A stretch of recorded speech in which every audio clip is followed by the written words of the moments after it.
ones who actually run the government. It's not too much to ask, and yet it's not the case today. Right now, it's the federal bureaucrats in the deep state, the people we never elected, the people in those three-letter agencies. If there is one war that I will wage as your next president, it's not some pointless foreign war abroad. It is the war on our own shadow government right here at home in the United States of America. We're going to get in there on day one. You want to drain the swamp? You actually want to gut the deep state? Here's how I'm going to do it.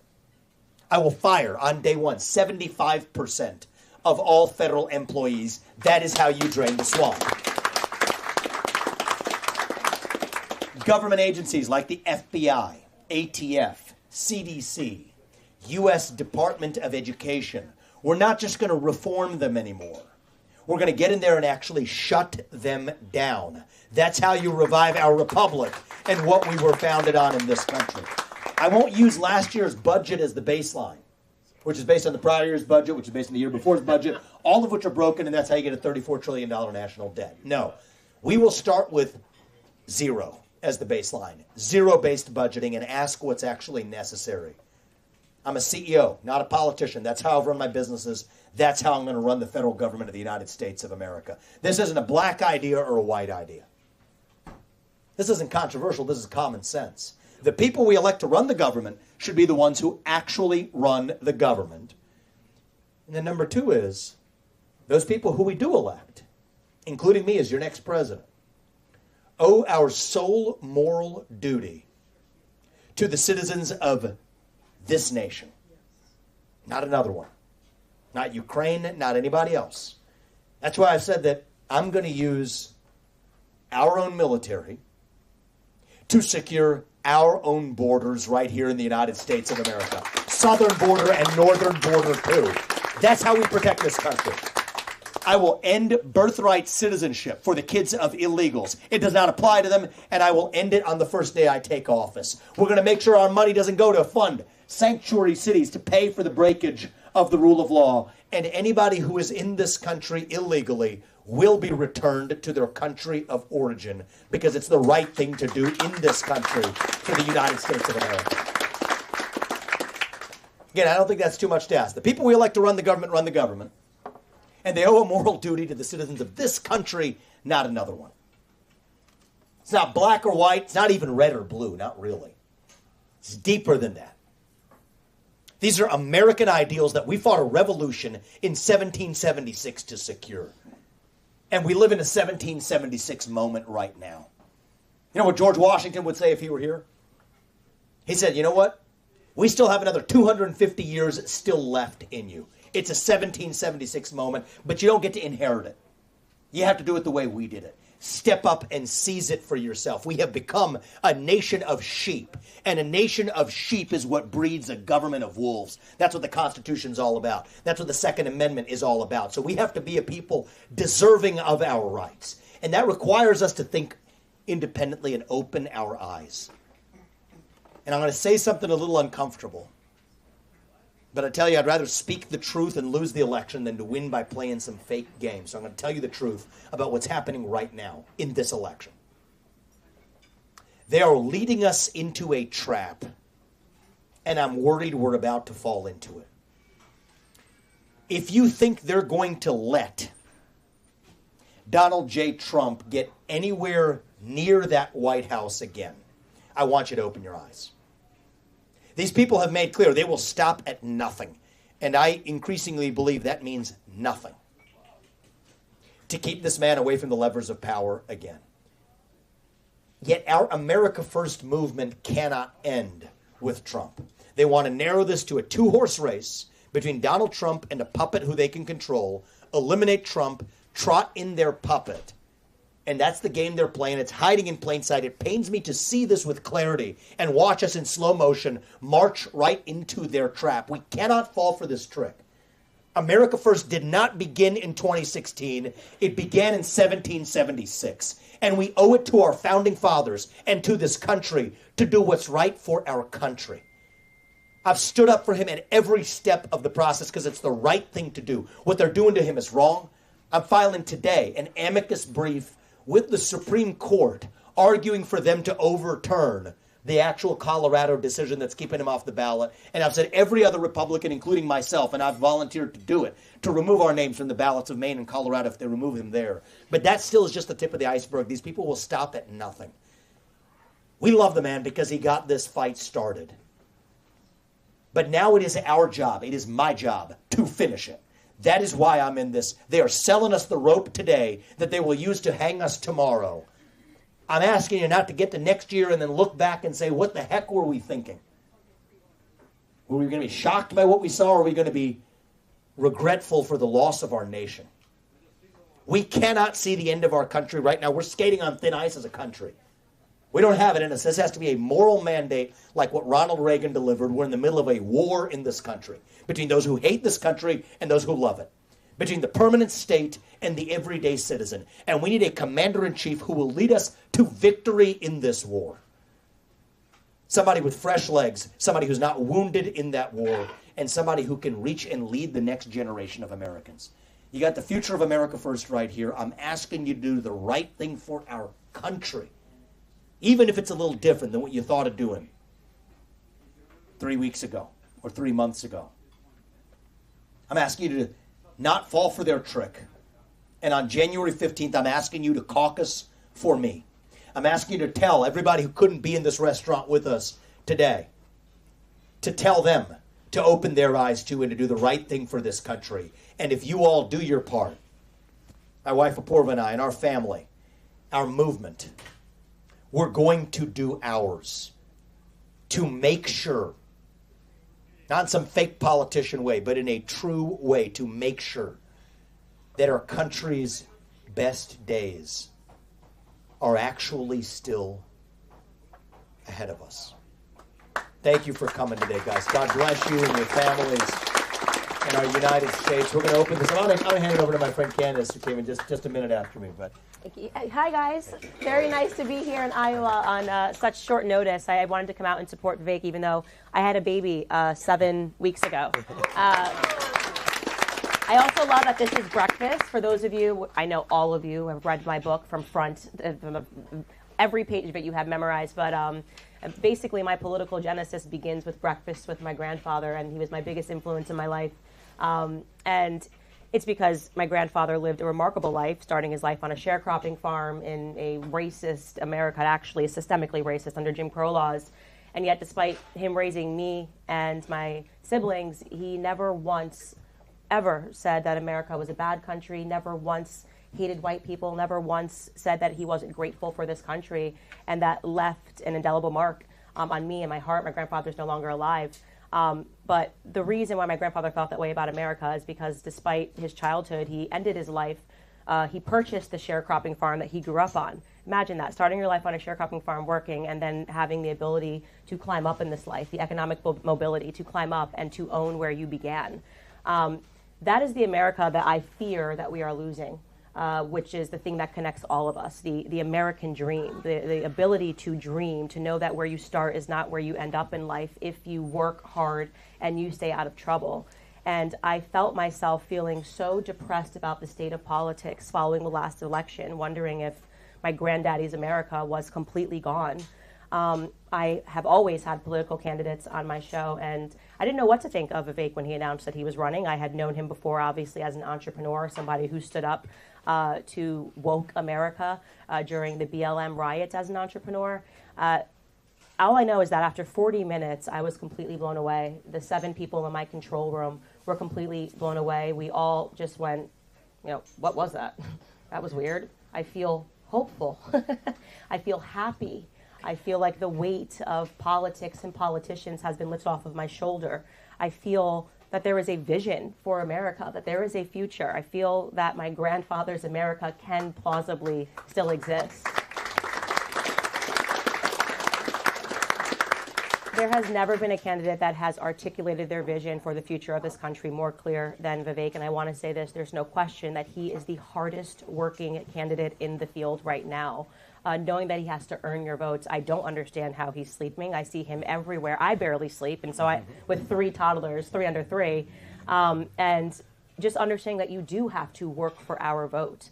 That it's not just earned, that it's not just deserved. That is something that I think is unique about Vivek. But when it comes to trusting the future of this country and becoming a parent and a mom and realizing all of these fears that I never had before, when Vivek speaks, I feel that there is a vision that I can trust. And so it became so important for me to jump on this bus and jump on the campaign trail to share my heart with people that I'm blessed to know, that I've been blessed to be supported by, and to really articulate why it is that I believe in Vivek so much. Thank you.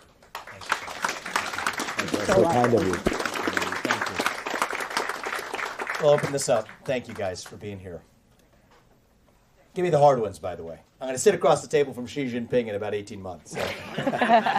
So they will stop at nothing to keep Donald Trump from getting in office. Will they stop at nothing to keep you from getting in office?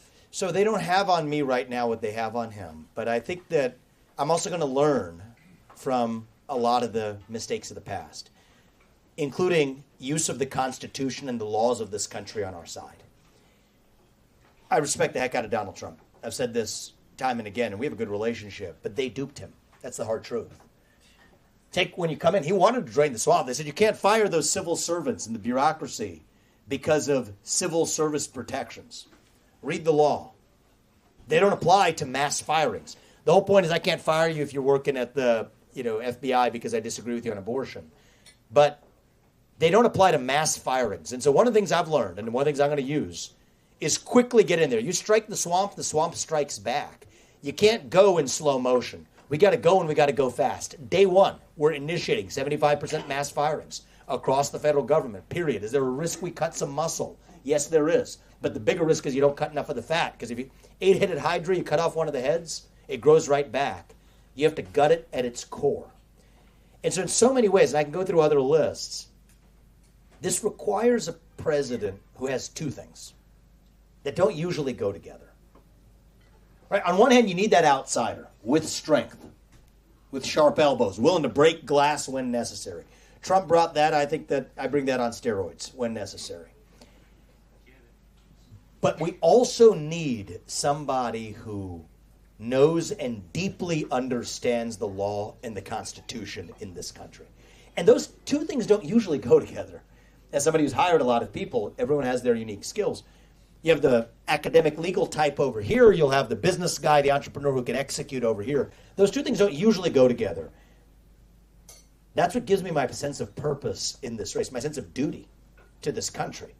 Because in the next president, that's what it's going to take. And my faith teaches me that God gives each of us, every one of us has our own unique God-given gifts. It's our duty to use those gifts to do what's right in the short time that we're given. That's what pulled me in. And so I believe I'm going to be able to do two things differently. One is to use the law and the Constitution in our favor rather than letting those deep state actors dupe me. And number two is I think this has to be a moral mandate, a landslide like what Reagan did in 1980. If you think there's going to be a free and fair election, I think it's time to open our eyes, people. The tech rigging has already begun. And that's just warming up for what comes later this year. This has to be a landslide minus some shenanigans is still going to be a victory. And I think I can deliver both of those things. And as I said earlier, we're in the middle of a war. Think of yourself as choosing a general in that war. You have two good generals. But I think right now we need a commander-in-chief who is not yet wounded in that war. Somebody with fresh legs. And I think that's what it's going to take to lead us to actual victory in this war. And I believe I can do that in a way that it's going to be a lot harder for Donald Trump to do. I think impossible to do when the system takes him out this spring. That's my belief, sir. Yeah. Thank you. Thank you again for coming to Iowa. This is actually the second time I've seen you, and more and more I'm more convinced that you're the commander-in-chief to lead us. Thank you. Now, I do have this question. Appreciate it. Thank you. I don't think I said anything special. I appreciate it. Thank you. I do have this question, though. My question is, you potentially being our future commander-in-chief, you also will have the responsibility of picking the cabinet. Yes. Now, recently, Lloyd Austin was in the hospital for 4 days without the knowledge of the president. And Lloyd Austin is in the succession of the presidency should something happen. And we also know that there's really no trust in the executive branch currently, whether the president or vice president. So my question is this, and I'd be surprised if you actually will answer it in Maquoketa, Iowa. But How much trust can we put in who you will select as your VP, who will also lead this country with you and your cabinet, to the point that you're not going to be unknown to this information that the Secretary of Defense is just missing? Totally. And the first thing I want to say about that is I don't think we've been told the whole truth about that at all. Right? The same people who told you that he wasn't in a hospital now somehow comes out after the fact when he gets leaked or whatever. I think we have to be deeply skeptical of what our government is force-feeding us. And so I think my gut instinct, I don't know about you, Candace, but I think there's more to this story that we deserve to know and probably will not end up knowing. Now, you got to clear that rot right when you're there. I think this is one of the, even if we're coming in with a team of people, and we are, and it's not just the cabinet level positions of the vice president. Who's going to run the Office of Management and Budget? It's like the CFO of the federal government. Who's going to run the Office of Personnel Management? Very important position. It's like the head of the HR bureaucracy, but that's pick the person who picks the people. These are critical decisions, what I think of as the plumbing of actually cutting down that deep state, of shaving it down to zero. And so those are positions I've actually gotten a bigger head start on. The cabinet positions, you have plenty of people to at least choose from for those, but you need the people inside in the OPM or the OMB who are fundamentally opposed to the existence of the very bureaucracy they're staffing. That's what it's going to require. I think it's people with strong America First libertarian leanings to get in there and actually shut that bureaucracy down, deny people budget requests, deny hiring requests, executing a 75% mass firing. I mean, honestly, if a guy like Elon Musk were born in this country, I think he'd make for a pretty good vice president to actually cut through that bureaucracy. But that's the kind of model I'm looking for. Look, I think it's going to take patriots at every level. I mean, you got one of them standing right next to me who are willing to speak hard truths to people who are actually unwilling to hear those truths at first, but to bring them along. So that's the kind of character we're looking for, is people who don't shy down from a battle, from the Elon Musks to the Candace Owenses of the world. The personality types are going to be people who are unafraid to speak truth to power. That's what it's going to take. And one thing about me you should know is, and it's just how I'm wired, it's how I built my businesses. I want people who are at once mission aligned and yet who are still going to push back on me when they think I'm not doing something that advances the mission. Most people have gotten the reverse of that. I think this is even one of the learnings from the Trump administration, is actually you staff it with a bunch of people who are hostile to your mission, but to your face will just compliment you and kiss your feet to dupe you into getting to do what was actually hostile to your own agenda. So I'll tell you with a straight face, and apparently I'm the only person in this race who can say it. Nikki Haley will not be my vice president. Nikki Haley will not come anywhere near my administration, and neither will John Bolton or Chris Christie or Karl Rove or Mike Pence or anybody from an older view of foreign policy and actually even domestic policy of a surveillance state in this country that needs to be relegated to the dustbins of history. I'll tell you that because that's not aligned with my mission. But people like, the Elon Musks or the Candace Owenses of the world, or the people who I've befriended through this process, who would push back on me and say, hey, you're getting it wrong because we're in this for a purpose and you're missing it. Those are the kind of people I do want. And a vice president, you know what you got to pick? Most people pick a potted plant because they're afraid of being overshadowed. I actually look at it the other way around. I want somebody who is, God forbid the day ever come, somebody who at least will be every bit as good, if not better in some ways than me, if they're actually going to be put in that role. That's the top job of the vice president, is the readiness to actually be a president. And so that's the way I would think about staffing. And as I said, I respect the heck out of, I hate the other candidates when they just sort of sit here and bash Monday morning quarterback some decision that Donald Trump made or whatever. It's lame and pathetic because none of us were in that position. And so I'm not going to be the guy that second guesses that, oh, here's how he did it, I'm going to do it differently. But I believe in learnings from the people who came before you to get it right for the future, because it's not about me or anybody else. It's about you. It's about us. It's about we, the people in this country, and the kind of leaders we deserve. And they're going to have to be the kind who are unafraid to take on a fight in that deep state and emerge victorious in that fight when we wage war on that permanent state. Thank you, Matt. I appreciate it. Thank you. Go right behind you. As a fourth-generation family farm back from 1868, I want to know your thoughts on the USDA, Big Ag. Corruption is the answer. And in 25 years, 2/3 of the farmland in this country will be sold and bought by someone else because the average age of a farmer is 57 years old. We are not setting the system up for young people to come in. It's impossible. I have 2 children that want to farm. I have 2 things I want to ask your thoughts on: capital gains tax and the death tax. The Sure. death tax is the death knoll for a small family farm like mine. Sure. So I'll answer those two questions. I'll talk about the bigger one-word descriptor of much of what's happened in that bureaucracy, which is corruption and capture by large food companies that have effectively created barriers that are designed to make it more difficult for the next generation to be smaller or mid-sized family farmers. So as it relates to taxation in this country, I have a clear view. 12% flat tax across the board. Capital gain, ordinary, right now it's 22 for capital gain, ordinary income, corporate, 12% across the board. Eliminate the special cronyist deductions that have been woven into the law.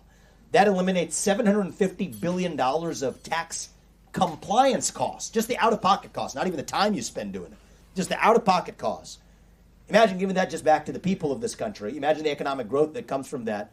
Absolutely. With a 75% cut in the federal bureaucracy, yes, we don't need a government of that size that we need to pay for anyway. 12% flat across the board. On the estate tax, right now the way it works is the first $11 million is subject to zero. That's set to expire in a couple of years. I would make that permanent. And above that, the rate should be the same flat 12% tax. 12% flat tax of any kind. Doesn't matter what it is. Ordinary income, capital gain, etc. 12% flat. But the $11 million zero level was temporary and set to expire, I think about next year or the year after, we would make that change. When is it? 26, you know it, right? So 2 years from now, we would make that permanent because people deserve to know that they actually have a chance versus the people who they're up against, which gets to the second part of the question, the lobbyists who have captured the USDA. So one of the parts of the USDA that I've said I would shut down is FNS, Food and Nutrition Services. That's actually been one of the toxic captured agencies. We have a long list of agencies we're going to shut down. I don't often lead with that one because most people don't know what it is. But it's on the list that we're going to shut down because they have been captured by large ag companies, large food processors that have actually, I wouldn't go so far as to call it poisoned, but I mean corrupted what our food pyramid has been that informs what we give our kids in public schools. It's driven an epidemic of diabetes, obesity that actually feeds the pharmaceutical industry, which loves not to cure that, but to keep the pill machine running. I think it's all part of the same set of lobbying interests. And so if you want to get to the root cause, end the lobbying, end the corruption. I don't think you should be able to lobby a government if you've left that government, at least for the last 10 years. I don't think you should be able to join the board of a company, whether it's a pharmaceutical company after you've left the FDA, whether it's a large food company after you've left the Department of Ag, for at least 10 years after you've left the government. I don't think congressmen or those bureaucrats should be trading individual stocks while they're in office. Ban it. It's a simple, basic governmental accountability. And so that's what I'm going to bring, and I think that's how we address a lot of that corruption. Thank you. I appreciate it. Darla. Hey, how's it going? It's good to see you again, Darla. Good to see you. My question has to do with Greg Gutfeld. I'm Oh, yeah. a big Greg Gutfeld fan. He's a good guy. Did you hear the other night that he's willing to give you time on his show? Yeah, so he wanted to do it. So Fox, and again, I mean, I think that he was as surprised and alarmed by it as me that they did these other town halls. And again, I'm saying certain things that are outside of the acceptable bounds. So apparently he said it on air. Some bunch of people in Iowa actually told me about it. I was in the Northwest in the middle of the snowstorm. And they said, hey, Greg Gutfeld wants to give you a town hall. I said, hey, if we can work it out. And then I talked to him yesterday, and so we're going to do it over 2 nights. So great. Yeah. We're going to have fun. With the snow and everything on it, and then the fact of this being last minute, it couldn't get here. So he said, you want to do it? Schedule it. I said, let's do it before the Iowa caucus. So I think, if I'm not mistaken, over the course of tonight and tomorrow, we're actually going to do it. I think it's going to be a lot more fun than the other ones that they've had. Yeah. So that's what we're going to do. I appreciate that, Darla. I called him last night, actually, about it. Take time for maybe one more question, and then right here, sir. Did you have one too? No. Okay. I just want to know if Candace will be your VP. Classified information, sir. We were having our discussion on the bus are classified. But I'll tell you, I told her at the last event, I'll tell you here too, is I've only known her through, I mean, we've met a couple of times, but I've mostly known her through a TV screen. I think so. I think so for sure, right? And she was ahead on a lot of the issues long before even I was talking about some of these issues. She was actually even ahead of the curve. I'll tell you, somebody that surprised me about her, I told her this on the bus, is I've always seen you through a TV screen, you're good on that, but you're really good with people in person, so keep working on me and see what you get. What's your name, man? Evan. All right. Remember Evan. Thank you so much, Evan. He's going to be the kind of person we need. We're worried about Candace. Okay. And then we'll give you the final word, sir. Medicare. They want to cut No cuts to Medicare, Social Security, or veterans benefits. Good deal. Cut to Ukraine budget. That's what I would say. Yes, thank you. Second, I have a son that is an agent for the drug. The DEA? Yes. Are you going to cut the DEA? Actually, to the contrary, what I've told you is I'm going to shut down the FBI. 35,000 employees at the FBI, 20,000 of them are back office bureaucrats. That's where the corruption comes from. They're going to go home packing. The 15,000 cops, investigative FBI agents on the front lines, we're going to move them to the U.S. Marshals and to the DEA, which have been far more effective at fighting fentanyl and the child sex trafficking epidemics than the FBI. They have their problems, but those are at least not beyond the point of repair. The FBI is. And that's why I've said we're going to shut it down. So that answers your second question. Thank you, ma'am. Third question. Pipeline. Dead set against it. I'm dead set against the CO2 pipeline working its way across half this state. It's unconstitutional, using eminent domain to violate our private property rights, and it is based on a climate change agenda that's a hoax designed to pay for a bunch of crony capitalists right here, and I'm the only Republican candidate who's had the guts to actually say it. Hope that answers you, ma'am. Thanks. 3 great questions. Last final word, sir. I think you should put at the top of your list the federal education system. Yes. Department I of do not recall school shootings before they replaced discipline with Ritalin. Ooh, Beautifully well said, actually. Wow. Well, how about that? Well said. Replacing discipline with Ritalin is Talking about this. That's a is great way to really say it. is really a deep issue in I'm our country. stealing that. I'm stealing that. We're both stealing it. Yeah. Look at how it morphed. Then we went to good enough or close enough is good enough because we don't want to hurt Johnny's feelings. And then we went to the white supremacy or whatever. Yeah, all that stuff. Yeah, and now boys are girls and girls are boys.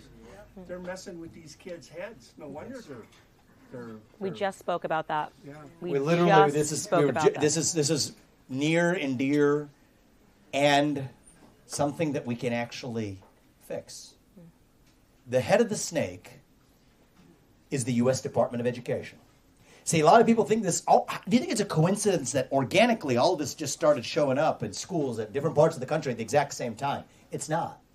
It's because there's one centralized body, the U.S. Department of Education, that collects our taxpayer money and then goes to those local schools and says, you don't get that money unless you adopt toxic racial and gender ideologies. That's what they've said. It's only 6 or 7% of the budget. That's right. Sometimes it might be 10 or 11%, but either way, my view is this. If you actually shut that down and put that money in the hands of parents across this country, then every parent decides where they send their kids to school, which is actually how you hold these schools accountable. Then the public schools, to compete, are going to have to get rid of the teachers' unions so that public schools can compete with private schools. And I do favor ending the teachers' unions in public schools. And then what I'll say is, you know what? Thank you. We should end them. I think some people find that controversial. I don't think it should be. If you're a public school teacher and you're unionizing, who are you unionizing against? It's the very kids you're supposed to be serving, actually, against the people, against the taxpayer. And then now you go to the next step of saying that if you're going to teach it in the classroom, put it on the internet. If you don't want to put it on the internet, don't teach it in the classroom. I think we need a revival of civic education in this country. Every high school senior who graduates from high school should have to pass the same civics test that every immigrant has to pass before becoming a voting citizen of this country. You got to know something about a country to actually have any basic pride in that country. And so I think that's sort of how we do this. Is it all so many of the problems in this country? It starts with the deep state in the federal government, and you need a U.S. president who actually runs that federal government like an actual executive without getting duped. I know that if somebody works for you and you cannot fire them, that means they don't work for you. Really. It means you work for them because you're responsible for what they do without any authority to change it. And I refuse to be this hollowed out husk of a puppet sitting in the White House like the one we have right now. And I don't walk in here, you guys, for those of you who have seen me in the campaign trail before, I don't often sit here bashing Joe Biden. It's too easy, it's too lazy, it's too endless. But the real reason is he's not even really the president, not in any real sense of the word. He is a puppet for the permanent state. And so that's why you got the Republican Party chanting the slogan of the Beat Biden agenda. I mean, Biden's not even really the puppet they're propping up. It's actually a far more devious game than that. But it's the permanent state that's the true enemy. You try that Biden, you might get another puppet. I used to think maybe it's Gavin Newsom, maybe it's Michelle Obama. Increasingly, I'm convinced it's within our own party. Nikki Haley's the one they're supporting as their new puppet, playing her as a pawn on a chessboard. That's what's going on. You're not supposed to say it. But it's not just a beat Biden agenda, it's a beat the deep state agenda. And if we have a president now more than ever, if we get in there and get that job done, then we don't have to be this nation in decline anymore. We don't have to be at the end of the ancient Roman Empire. If George Washington were here right now, you know what he would tell us right here today? Grab your guns. Well, he'd remind us you have a Second Amendment and use it. Keep the government at bay with the Second Amendment rights that you actually have. But I think in a deeper sense, as the guy who led us across the Delaware all the way through 1796, voluntarily stepped down. Remember that. That was an incredible thing for him to do when he gave that farewell speech. I think what he would tell us today is that as a nation right now, we are really still a little young, actually. Going through our own version of our adolescence. Figuring out who we're going to be when we grow up. I'm not going to be the guy who walks in here and tells you that it's morning in America.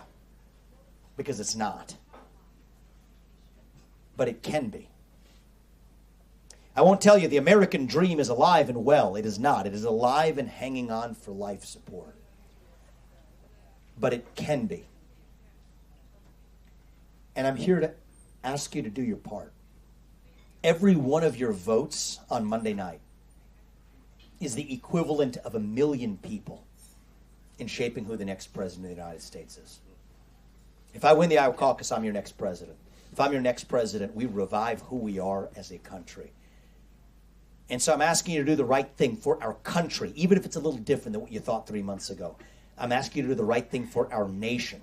And if you all do your part, I promise you, my wife and I, our entire movement, as I said, we're going to do ours to make sure that we will look our kids in the eye and mean it when we tell them, you still get ahead in this country with your own hard work, your own commitment, your own dedication. And that you know what? You are free to speak your mind at every step of the way. That is the American dream. That is what we are running to. And with your help, that is what we are going to revive to save this great country. Thank you for coming today, guys. God bless you Thank and you your so families much. and our United States of America. Thank you, guys. Thank We you don't so stop. much. Thank you, guys. Thank you.